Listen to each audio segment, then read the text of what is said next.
And now, live at 8.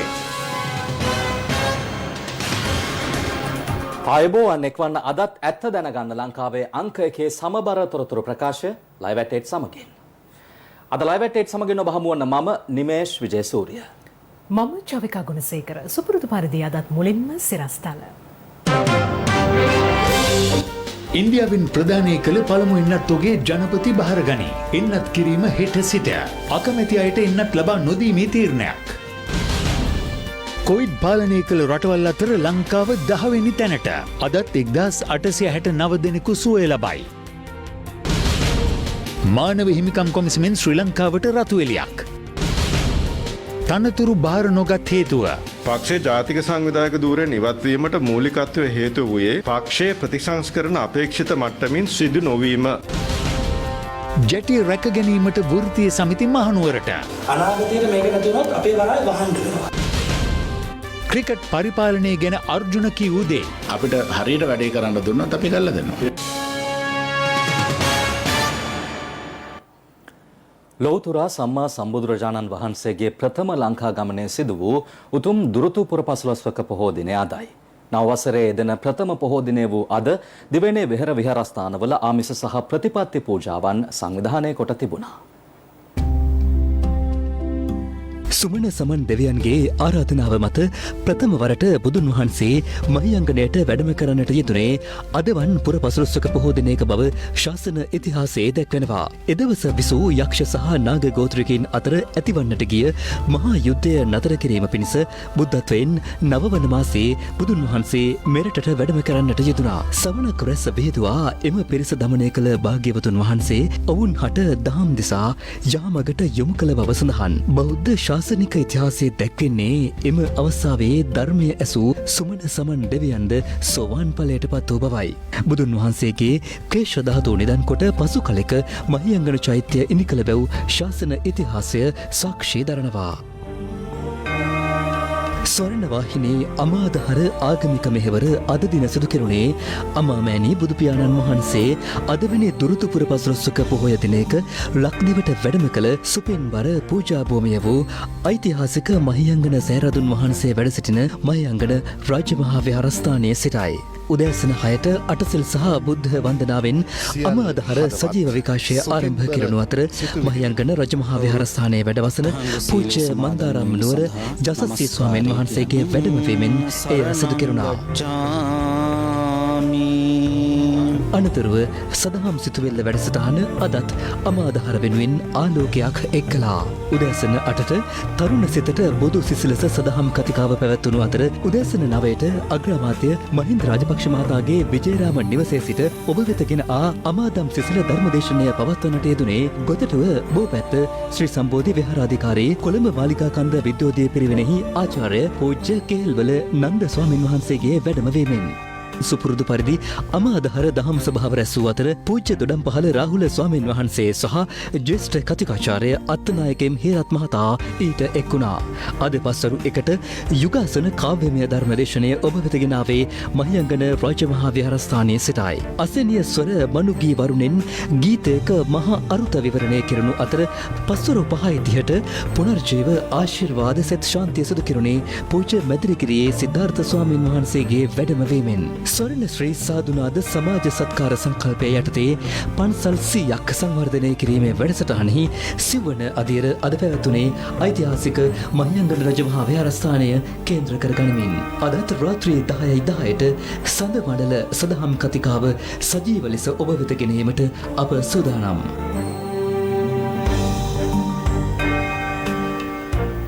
COVID-19 මර්ධනය සඳහා ඉන්දියාවේ නිෂ්පාදිත ඇස්ට්‍රාසෙනෙකා කොවිෂීල්ඩ් එන්නත් මාත්‍රා ලක්ෂ 5ක් අද ප්‍රධානයක් ලෙස මෙරටට හිමි වුණා.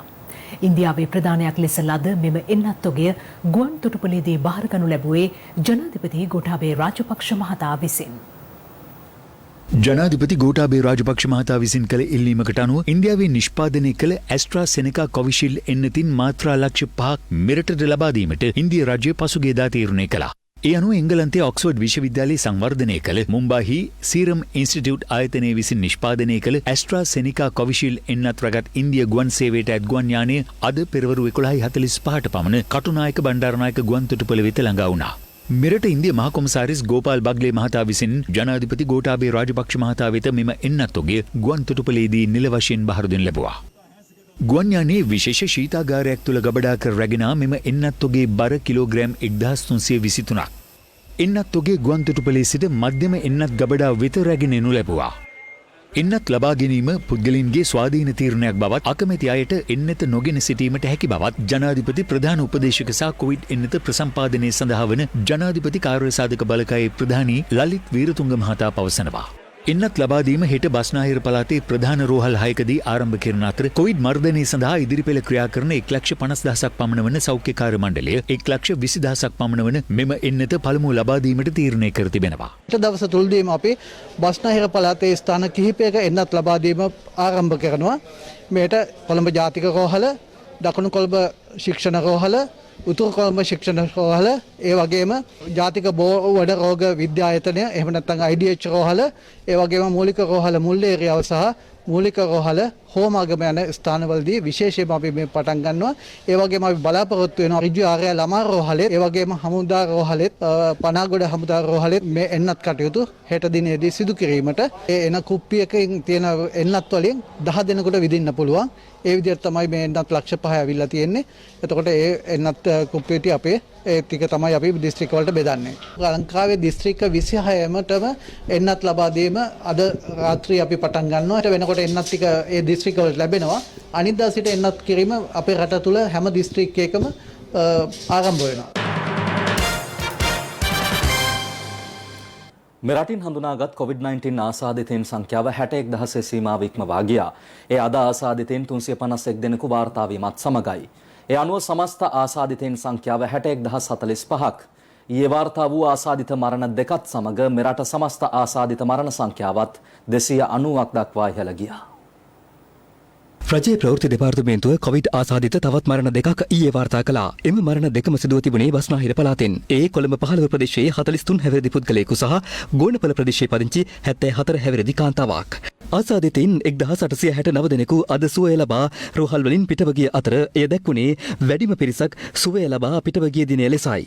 ඒ අනුව සුවය ලැබූ සමස්ත ආසාදිතයින් සංඛ්‍යාව 54,435ක්. COVID-19 ආසාදනය වීම හේතුවෙන් කොග්ගල ප්‍රතිකාර මධ්‍යස්ථානයක ප්‍රතිකාර ලැබමින් සිටි රාජ්‍ය අමාත්‍ය පියල් නිශාන්ත මහතා සහ ඔහුගේ පවුලේ සමාජිකින් අද සුවය ලබා පිටත්ව ගියා. මාරාන්තික කොවිඩ් ඌදුරෙන් බේරීමට ජනතාවට දෙන පණිවිඩය තමයි හැංගෙන්න එපා. රජයේ වෛද්‍ය උපදෙස් පිළිපදමින් ඒවට අනුගත වෙමින් කටයුතු කරනවා නම් මේ රෝගයෙන් බේරීමට වැළැක්වීමට මම හිතන්නේ ඉඩකඩ තාමත් හොඳින් තියෙනවා. මේ වන විට COVID-19 ආසාදනය වී සිටින සෞඛ්‍ය අමාත්‍ය පවිත්‍රා වන්‍යාරච්චි මහත්මියගේ සෞඛ්‍ය තත්ත්වයේද සුව අතට හැරමින් පවතින බව ප්‍රවෘත්ති නිවේදනයක් නිකුත් කරමින් සෞඛ්‍ය අමාත්‍යාංශය සඳහන් කළා.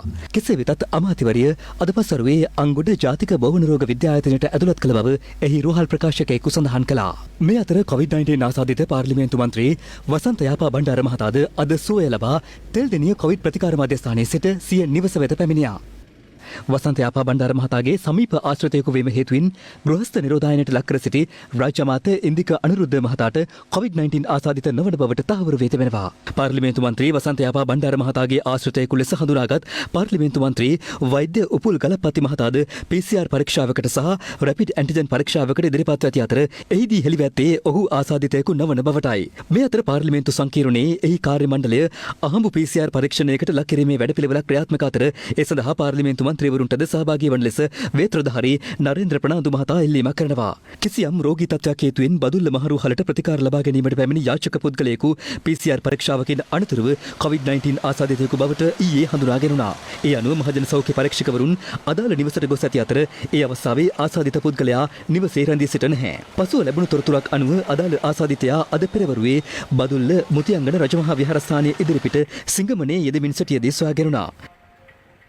ත්‍රිකුණාමලය ලිංගනගර ප්‍රදේශයේ පෙරපාසල් ගුරුවරියක් ඇගේ ස්වාමි පුරුෂයා සහ පෙරපාසලේ සහායිකාවක් COVID-19 ආසාදනය වීම හේතුවෙන් එම පෙරපාසල තාවකාලිකව වසා දැමුණා.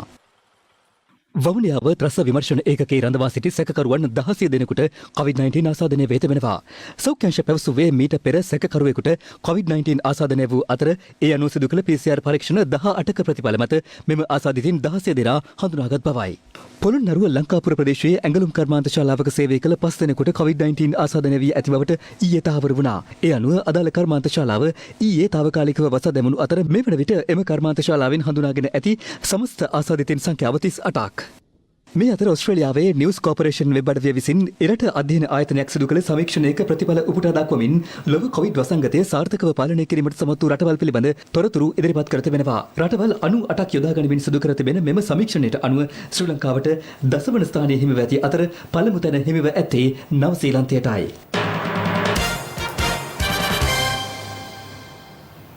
අතීතයේ සිදු වූ මානව හිමිකම් උල්ලංඝනය කිරීම පිළිබඳව අවධානය යොමු කිරීමට අපොහොසත් වීම තුළින් ශ්‍රී ලංකාව යළිත් මානව හිමිකම් උල්ලංඝනය කිරීම සිදුවීමේ අවදානම සැලකිය යුතු ලෙස ඉහළ නංවා ඇතැයි එක්සත් ජාතීන්ගේ මානව හිමිකම් පිළිබඳ කොමසාරිස් මිෂෙල් බැචලේ පවසනවා. ශ්‍රී ලංකාව පිළිබඳ සිය වාර්ෂික වාර්තාව ඉදිරිපත් කරමින් ඇය අවධාරණය කළේ ශ්‍රී ලංකාව දැඩි ලෙස මානව හිමිකම් උල්ලංඝනය කිරීම සඳහා යොමු වීමේ අනතුරුදායක මාවතකට පිවිස ඇති බවයි. එළඹෙන පෙබරවාරි මාස 24 වෙනිදා පැවැත්වීමට නියමිත එක්සත් ජාතීන්ගේ මානව හිමිකම් කවුන්සිලයේ සැසිවාරය සඳහා ඉදිරිපත් කිරීම වෙනුවෙන් එක්සත් ජාතීන්ගේ මානව හිමිකම් කොමසාරිස් මිෂෙල් බැචලේ සූදානම් කර තිබෙන ශ්‍රී ලංකාව පිළිබඳ වාර්ෂික වාර්තාවේ අන්තර්ගත කරුණු සම්බන්ධයෙන් එම වෙබ් අඩවිය වාර්තා කර තිබෙනවා. ඊට අනුව එක්සත් ජාතීන්ගේ මානව හිමිකම් කොමසාරිස්වරිය පෙන්වා දී ඇත්තේ මානව හිමිකම් උල්ලංඝනය කිරීම පිළිබඳව ක්‍රියාත්මක වීමට ශ්‍රී ලංකාව අසමත් වී ඇති බවයි. ශ්‍රී ලංකාවේ සන්නද්ධ ගැටුම අවසන් වී වසර 12කට ආසන්න කාලයක් ගත වුවද දෙපාර්ශ්වයේම මානව හිමිකම් උල්ලංඝනය කිරීම වලට සම්බන්ධ පුද්ගලයන්ට එරෙහිව ක්‍රියා කිරීමට රජය අසමත් වී ඇති බවත් ඊට අදාළ විමර්ශන හා නඩු විභාගවලට බාධා කිරීමට පෙළඹවී සිටින බවටත් මානව හිමිකම් කොමිසම එම වාර්තාවෙන් චෝදනා එල්ල කර තිබෙනවා. එමෙන්ම ශ්‍රී ලංකා රජයේ ක්‍රියාකාරකම් හමුදාකරණය වීම, ජාතිවාදී අදහස් සමගින් සිවිල් සමාජයේ කෙරෙහි බලපෑම් ඇති කිරීම වැනි අනතුරුදායක ප්‍රවණතාවයන් පසුගිය වසර තුල දක්නට ලැබුණු බවද මිෂෙල් බැචලේගේ වාර්තාවේ වැඩිදුරටත් සඳහන්. මෙවැනි සිදුවීම් තුළින් පසුගිය වසර කිහිපය තුල ලබාගත් සුළු ප්‍රගතිය හෝ ආපසු හැරවීමට ශ්‍රී ලංකා රජය කටයුතු කර ඇති බවටයි එක්සත් ජාතීන්ගේ මානව හිමිකම් කොමසාරිස්වරයා චෝදනා කරන්නේ. ශ්‍රී ලංකාවේ වත්මන් ජනාධිපතිවරයා විසින් රජයේ පරිපාලන තනතුරු සඳහා හිටපු යුද සහ බුද්ධ්‍යංශ ප්‍රධානීන් 28 දෙනෙකු පත් කර ඇති බවද පෙන්වා දෙන මානව හිමිකම් කොමසාරිස්වරිය එහිදී යුද හමුදාපති ජෙනරල් ශවේන්ද්‍ර සිල්වා සහ ආරක්ෂක ලේකම් විශ්‍රාමික ජෙනරල් කමල් ගුණරත්න මහතා පිළිබඳවද සඳහන් කරමින් අවධාරණය කර ඇත්තේ ඔවුන් එක්සත් ජාතීන්ගේ මානව හිමිකම් වාර්තා මගින් යුද අපරාධ පිළිබඳ චෝදනා ලැබුවන් බවයි. එමෙන්ම ශ්‍රී ලංකාවේ වත්මන් රජය 20 වෙනි ආණ්ඩුක්‍රම ව්‍යවස්ථා සංශෝධනය සම්මත කර ගැනීම තුළින් ජනාධිපතිවරයාගේ විධායක බලතල පුළුල් කිරීමට ක්‍රියා කර ඇති බවත් 19 වෙනි ව්‍යවස්ථා සංශෝධනයෙන් ලබාගත් ප්‍රජාතන්ත්‍රවාදයේ ශක්තිමත් කිරීමේ පියවර යලි හැරවීමට කටයුතු කර ඇති බවත් මිෂෙල් බැචලේ පවසනවා. මේ අතර මානව හිමිකම් කොමසාරිස්වරයා ඉදිරිපත් කළ මෙම වාර්තාව සම්බන්ධයෙන් අමාත්‍ය කේලි රඹුක්වැල්ල මහතා අද මහනුවරදී මෙලෙස අදහස් පළ කළා. අපිට එකක් තියෙනවා මානව හිමිකම් කොමිෂන්ට මුහුණ දෙන්න රටක් හැටියට තියෙන එක පැත්තකින්, අනිත් පැත්තෙන් තියෙනවා අපේම අය කරපු මහා විනාශකාරී වැඩ නිවැරදි කරගෙන ඉදිරියට යන්න ලොකු අභියෝගයක් අපිට තියෙනවා. ඒ වගේම දිනේෂ් ගුණවර්ධන මැතිතුමා මේ තනතුරට ලැබිච්ච ගමන් පළවෙනි දේ කරේ අපේ සමානුග්‍රහය දක්වපු එක. ඇමරිකාව හුඟක් ඉස්සෙල්ලා අයින් වුණා. අපි එකෙන් ඉවත් වුණා. දැන් මේක දැන් අභියෝගයක් අපිට. හැබැයි අපි අභියෝග ජයගත්ත උදවිය මෙවැනි ක්ෂේත්‍රවල ඉතින් අපි විශ්වාස කරනවා අපේ උත්සාහය බොහොම අවංකයි. ඒ මේවා අභියෝග අපි ඉදිරියේ අපි මේක තියෙන්නේ අපේ අමංකභාවයත් ඔවුන්ගේ බොරුවත් වංචාවත් එක්ක තියෙන සටන. ඔවුන් ඉතාමත්ම ප්‍රබල ලෙස විශේෂයෙන්ම ඩයස්පෝරාවේ බලපෑම් වලට ඒ යටත් වීම ඒ සියලු දේ හරහා ඔවුන්ගේ වංකභාවයත් අපේ බොහොම පැහැදිලි අවංකභාවයත් අතර තියෙන සටනක්. අපි විශ්වාස කරනවා අවංකභාවය ජයගනී කියලා. කොළඹ වරායේ නැගෙනහිර පර්යන්තයේ උද්ගතව ඇති ගැටලුව සම්බන්ධයෙන් මහා සංඝරත්නය දැනුවත් කිරීමට වරාය වෘත්තීය සමිති නියෝජිතයින් අද පියවර ගනු ලැබුවා. එහිදී ඔවුන් අවධාරණය කළේ හෙටින් ආරම්භ කරන දැඩි වෘත්තීය ක්‍රියාමාර්ගය නැගෙනහිර පර්යන්තයේ ශ්‍රී ලංකාව සතු කර ගන්නා අතුරු අඛණ්ඩව ක්‍රියාත්මක කරන බවයි. කොළඹ වරායේ නැගෙනහිර පර්යන්තයේ 49% කොටස් ඉන්දිය සමාගමකට පවරා දීමට ක්‍රියා කිරීමට එරෙහිව වරාය සේවකයන් ඇතුළු වෘත්තීය සමිති 23කින් සැදුම් ලත් නැගෙනහිර පර්යන්තයේ සොරකීමේ ජාතික සභාවේ නියෝජිතයන් අද අස්කිරි හා මල්වතු නාහිමිවරුන් දැනුවත් කිරීමට පියවර ගනු ලැබුවා. මෙම නියෝජිතයන් මල්වතු මහා විහාරයට ගොස් මල්වතු පාර්ශ්වයේ මහානායක අතිපූජ්‍ය තිබ්බටුවාවේ ශ්‍රී සුමංගල හිමියන් සහ අනුනායක අතිපූජ්‍ය නියංගොඩ ශ්‍රී විජිතසිරි හිමියන් බැහැදකීමට ගොස් තිබෙනවා. ඒත් COVID-19 වෛරසය හමුවේ උන්වහන්සේ බැහැදකීමට අවස්ථාවක් හිමි නොවූ අතර වෘත්තීය සමිති විසින් සකස් කරනු ලැබූ ලිපියක් මල්වතු මහා විහාරයේ ආරක්ෂක නිලධාරීන්ට බාර දී තිබෙනවා. පසුව ඔවුන් අස්ගිරි මහා විහාරස්ථානයට ගොස් අස්ගිරි පාර්ශ්වයේ මහානායක අතිපූජ්‍ය වරකාගොඩ ශ්‍රී ඥානරත්න හිමියන් බැහැදක මේ සම්බන්ධයෙන් සාකච්ඡා කළා. අනතුරු අස්ගිරි පාර්ශ්වයේ ලේකකාධිකාරී පූජ්‍ය නාරම්පනාවේ ආනන්ද හිමියන් බැහැදක නැගෙනහිර පර්යන්තය සම්බන්ධයෙන් උද්ගතව ඇති ගැටලුව පිළිබඳව සාකච්ඡා කරනු ලැබුවා. හැබැයි රට විනාශ වෙන එක නවත්තන්න නම් ඔබ වහන්සේලාගේ මැදිහත්වීම අපිට ඕන. ඇත්තටම ජාතියක් රටක් හැටියට අපිට අතිශය කනගාටුවක් තියෙන මේ සම්බන්ධයෙන්. ඉතින් අපිත් යෝජනා කළේ එහෙම දිය යුතුම නම් අපිට විශාල ආදායමක් ලැබෙන මේ වරාය රැකගෙන අඩුම තරමේ බටහිර වරාය පොදීලා මේ ප්‍රශ්නේ ආණ්ඩුව පැත්තෙන් දැනකට එන්න. ඉන් අනතුරුව පේරාදෙණිය ගැටමේ රාජෝපවනාරාමාධිපති පූජ්‍ය කැප්පෙටියාගොඩ සිරිවිමල හිමියන් බැහැදක නැගෙනහිර පර්යන්තයේ ගැටලුව සහ හෙටින් ආරම්භ කිරීමට නියමිත වෘත්තීය ක්‍රියාමාර්ගය පිළිබඳ සාකච්ඡා කර තිබෙනවා. ඔබ වහන්සේලාගේ ආශිර්වාදයෙන් මේක නවත්තන්න පුළුවන් අපේ හැමෝටම ඒක බලාපොරොත්තු වෙන්නේ නැහැ රට විනාශ කරගන්න. අපි බලාපොරොත්තු වෙන්නේ රට හදාගන්නේ මේගොල්ලන් දුන්නේ. පසු ඔවුන් මල්වතු පාර්ශ්වයේ අනුනායක දිඹුල් කුඹුරේ විමල ධම්ම හිමියන් බැහැදක ආශිර්වාද ලබා ගත්තා. අපේ නායක හඳුනන අපි ඉල්ලීමක් කරනවා මේ ඩොකියුමන්ට් එක පිළිබඳව නුවර ඉන්න විද්වතුන් සියලු දෙනා කැඳවලා ඔබ වහන්සේ මේක විශ්ලේෂණය කරන්න ඔබතුමා මේ රටට ආදරේ මේ ජාතියට ආදරේ මේ ආගමට ආදරේ මේම කෙනෙක් එතුමා ගන්න තීරණ මා විශ්වාස කරනවා නිවැරදි තීරණ ගනීවි කියලා ඒගොල්ලම ඒක පොඩ්ඩක් කතා වෙලා ඉක්මනින් හොඳ තීරණයක් මේ අතර කොළඹ වරායේ නැගෙනහිර පර්යන්තයේ කොටස් විදේශීය සමාගමකට පැවරීමට එරෙහිව අදත් සාන කිහිපයක විරෝධතා පැවැත්වුණා. ඉන් එක් විරෝධතාවක් කළුතර නගරයේ පැවති අතර ඒ සංවිධානය කර තිබුණේ සමස්ත සිංහලයේ ජාතික ඒකාබද්ධ එකමුතුවයි. තවත් විරෝධතාවක් ගාල්ල බස් නැවතුම්පල ඉදිරිපිට පැවති අතර එහිදී ජනතා පෙත්සමකටද අත්සන් ලබා ගැනුණා. කොළඹ වරායේ නැගෙනහිර පර්යන්තයේ ඉන්දිය සමාගමකට පැවරීමට එරෙහිව දේශපාලන නියෝජිතයන්ද අදත් අදහස් පළ කළා.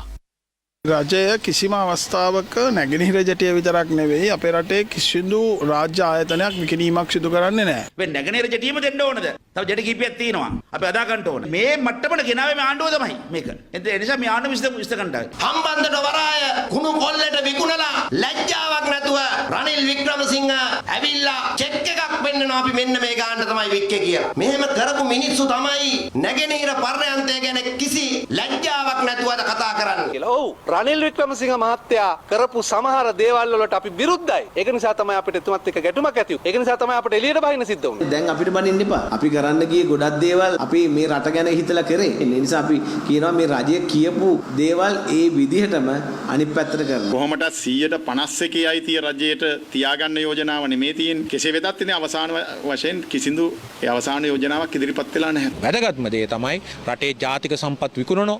අපි ආහම මේවා ආපහු ගන්නවා කියලා. මේ රට රවට්ටපු මේ දේශපාලකයොත් ඒ සඳහා කටයුතු කරපද මැති ඇමතිකම් දරන සියලු දෙනාමටත් මේ රටේ ජනතාව නම් සමාව දෙන්නේ නැහැ ඒ කරපු වංචාවට. බණ්ඩාරනායක ප්‍රතිපත්තිය රාජපක්ෂ ප්‍රතිපත්තිය රාජ්‍ය දේපල විකුණන එක නෙමෙයි. විකුණන්නේ නැහැ. ස්ථිර වශයෙන්ම විකුණන්නේ නැහැ. හැබැයි අපි ව්‍යාපාර කරද්දී අපිට යම් යම් සල්ලි තියෙන ආයතන සම්බන්ධ කරගන්න වෙනවා. කෙලින් කියාපන්කො විකුණන්නේ නැහැ බදු දෙන්නෙත් නැහැ. අදානිට දෙන්නෙත් නැහැ. අදානි සමාගම නිසා ඉන්දියාවේ ආණ්ඩුව දෙදරලා යකෝ බලපල්ල පත්තර මම මේ පාලකයන්ට කියන්නේ අපට උතුම් අපේ රට මේ සිංහල අපගේ රටයි අප ඉපදෙන මැරෙන රටයි. තා පැහැදිලිව කියනවා අමාත්‍ය මණ්ඩලය 149ක් ඉන්දියාව සහ ජපානයට වෙනත් රටකට ලබා දීමේ තීන්දුවක් කරන්නේ යෝජනාවක් තියෙනවා. මේක අමාත්‍ය මණ්ඩලයට පත්‍රිකාවක් විදිහට ආවම අපි ඒ පිළිබඳ අමාත්‍ය මණ්ඩලය තුර සංවාදයක් කරනවා. දැනටත් අපි ඒ පිළිබඳ අභ්‍යන්තර සංවාදයක් ආරම්භ කරලා තියෙනවා. යලිත් අවධානය දේශීය පුවත් වෙත. එක්සත් ජාතික පක්ෂය තුළ නායකත්වය ඇතුළු අපේක්ෂිත ප්‍රතිසංස්කරණ ඉටු නොවීම තනතුරු බහර නොගැනීමට ප්‍රධාන හේතුව බව එම පක්ෂයේ හිටපු ජාතික සංවිධායක නවින් දිසානායක සහ හිටපු පාර්ලිමේන්තු මන්ත්‍රී අර්ජුන රණතුංග යන මහත්වරුන් පවසනවා. ඔවුන් මේ අදහස් පළ කළේ අද පැවති මාධ්‍ය හමුවකට එක්වෙමින්.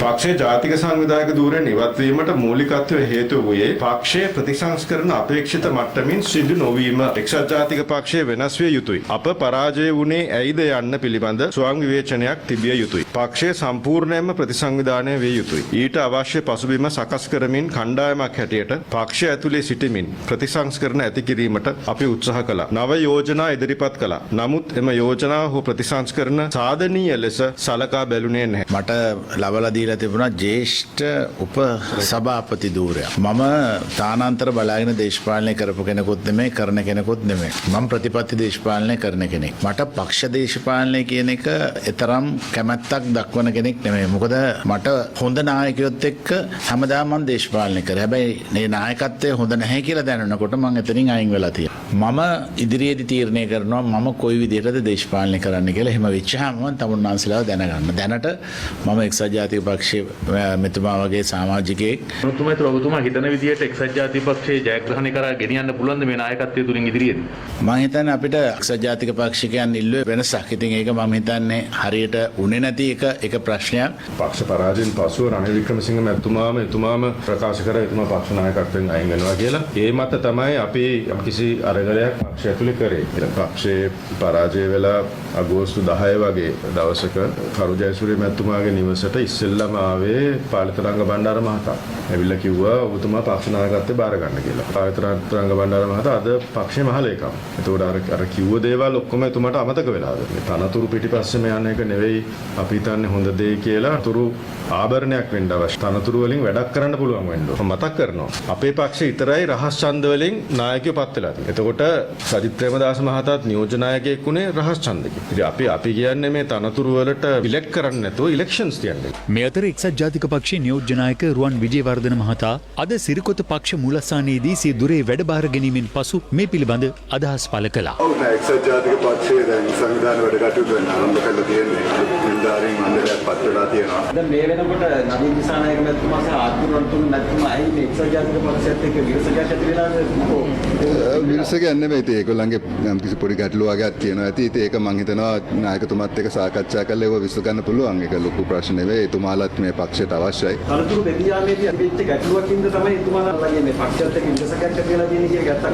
එහෙම කන්නේ එතුමාලට එදා ඒ රැස්වීමට ආරාධනා කරලා තිබ්බේ. එතුමාලා මම හිතන්නේ එදා රැස්වීමට ඇවිල්ලා හිටියේ නෑ. නමුත් ඉතින් ඒ වගේ ප්‍රශ්න තියෙනවා නම් ඒව විසඳන්න පුළුවන්. මම හිතන්නේ තනතුරු ගැන අපි බලන්නට අවශ්‍ය නෑ. තනතුරු ගැන විතරක් හිතලා වැඩ කරන්න ගියොත් ඉතින් අපේ පක්ෂයක් හැටියට අපේ මේ රාජකාරී හරියට කරන්න බැරි වෙයි.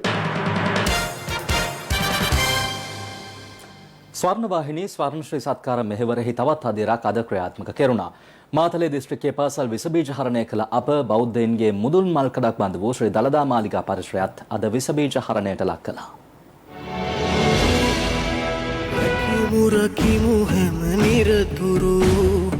කොවිඩ් ව්‍යසනය හමුවේ රටේ ජනතාවෙන් බේරා ගැනීමේ අරමුණින් ස්වර්ණවාහිනී ස්වර්ණ ශ්‍රී සත්කාර වැඩසටහන ආරම්භ කෙරුණා. පිරිසිදු දෑතින් පිරිසිදු රටක් හදමු යන තේමාව පෙරදැරිව ස්වර්ණ ශ්‍රී සත්කාර වැඩසටහන පසුගිය දිනවල සේම අද මාතලේ යටවත්ත අනගාරික ධර්මපාල විද්‍යාලය වෙත පැමිණියා.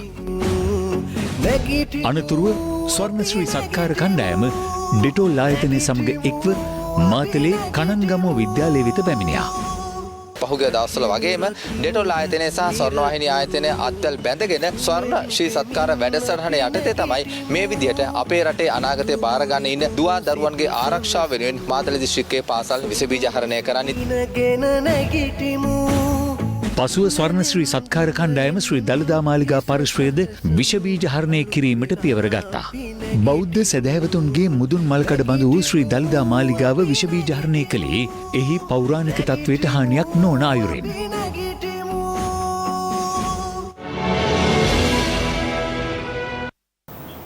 ක්‍රීඩා පුවත් වෙතයි දැන් අවධානය. ක්‍රිකට් පාලක මණ්ඩලයේ ඉහළ තනතුරුවල වෙනසක් නොකර ක්‍රිකට් ක්‍රීඩාව ගොඩ ගැනීමට නොහැකි බව හිටපු ටෙස්ට් ක්‍රිකට් නායක අර්ජුන රණතුංග මහතා පවසනවා. මේ අතර ක්‍රිකට් ක්‍රීඩාවට මෙන්ම අනෙකුත් සෑම ක්‍රීඩාවක් සඳහාම දක්ෂතා පදනම් කර ගනිමින් ක්‍රීඩකයන්ට ගෙවීම් කිරීමේ ක්‍රමවේදයකට අනුගත විය යුතු බව ක්‍රීඩා අමාත්‍ය නාමල් රාජපක්ෂ මහතා ඊයේ ක්‍රීඩා අමාත්‍යාංශයේ පැවති වැඩසටහනකට එක්වෙමින් ප්‍රකාශ කළා. ක්‍රීඩකයන් හට අවශ්‍ය පෝෂණ පහසුකම් ලබා දීමේ වැඩසටහනක් ඊයේ ක්‍රීඩා අමාත්‍යාංශයේදී පැවැත්වුණේ ක්‍රීඩා හා තරුණ කටයුතු අමාත්‍ය නාමල් රාජපක්ෂ මහතාගේ ප්‍රධානත්වයෙන්. ජයග්‍රහණය කරා යනවා නම් ඒ සඳහා ඕනෑම වගකීමක් බාර ගන්න අපේ අමාත්‍යාංශය සහ ක්‍රීඩා දෙපාර්තමේන්තුව කවුන්සිලයේ ලෑස්ති. ඒ performance based payment එකක් නැත්නම් performance based contract එකට ක්‍රීඩකයා පෙළ ගැස්වීම ඔබට මෙන්ම ක්‍රිකට් ක්‍රීඩකයන්ටත් ඉදිරියේදී අදාළ වෙනවා කියන එකත් මතක් කරන්න ඕනේ. ඒක ලංකාවේ ක්‍රීඩා අමාත්‍යාංශයේ නියෝගයක් විදියට හැම ක්‍රීඩාවකටම performance based payment structure එකට අපි යනවා. අද ඔබෙන් ඒක ආරම්භ කරනවා. මේ අතර අද පැවති මාධ්‍ය හමුවකදී හිටපු ටෙස්ට් ක්‍රිකට් නායක අර්ජුන රණතුංග මහතාද මේ සම්බන්ධයෙන් අදහස් පළ කළා. ක්‍රිකට් වල ප්‍රධානම ප්‍රශ්නේ තියෙන්නේ මේ ගහ මුලින්ම ගලවලා අයින් කළා අලුතෙන් වැඩ ටිකක් පටන් ගන්න ඕනේ. මේක පලස්තර දාලා කරන්න පුළුවන් ගන්න නෙමෙයි. තීරණ කමිටුවේ සභාපතිවරයා විතරක් අයින් කළා බෑ. ප්‍රධානම හොරු ටික ඉන්නේ ප්‍රධාන විධායක තනතුරු වල. ඒ කියන්නේ සභාපතිලා තමයි වැඩියෙන්ම වැරදි කරලා තියෙන්නේ. ඉතින් අන්තිමට බැනුම් අහන ක්‍රීඩකයෝ. මම කියන්නේ ක්‍රීඩකයන්ගෙත් යම් යම් අඩුපාඩු තියෙනවා. හැබැයි ක්‍රීඩකයන්ව හදා ගන්න පුළුවන්. නෑ එහෙමනම් ආවේ නෑ ආරාධනා කරොත් මෙහෙමයි. මේ ඉන්න කුණු ගොඩවල් එක්කන මම කිසිම දෙයක් කරන්නේ නැහැ. මම විතර නෙමෙයි හොඳ ක්‍රීඩකයෙක් කරන්නේ. ඒකයි මම කිව්වා අපිට බාර දුන්නොත් අපි කියන්න මෙන්න මේ වගේ අය එන්න කැමති. මේ අපේ පුහුණුකරු හුඟක් හොඳ පුහුණුකරු ඉන්නවා. ආමල් රාජපක්ෂ ඇමතුමාට මේක හදන්න ඕනි නම් හදන්න පුළුවන්. මොකද ඒ එතුමාට තියෙන රැකවරණය ජනාධිපතිතුමාගේ අගමැතිතුමාගේ ඒ බැඳීම් එක තියෙන රැකවරණයත් එක තමයි දැඩි තීරණ ගන්න සිද්ධ වෙනවා. ඒක ජනප්‍රිය තීරණ වෙන්න පුළුවන්. හැබැයි තව අවුරුදු දෙකකින් කියයි ඒ ගත්ත තීරණ හරි කියලා. හැබැයි අපිට හරියට වැඩේ කරන්න දුන්නොත් අපි කරලා දෙනවා. එසමගින් ලයිව් එකේ අදට අවසන් සුබ රාත්‍රියක්.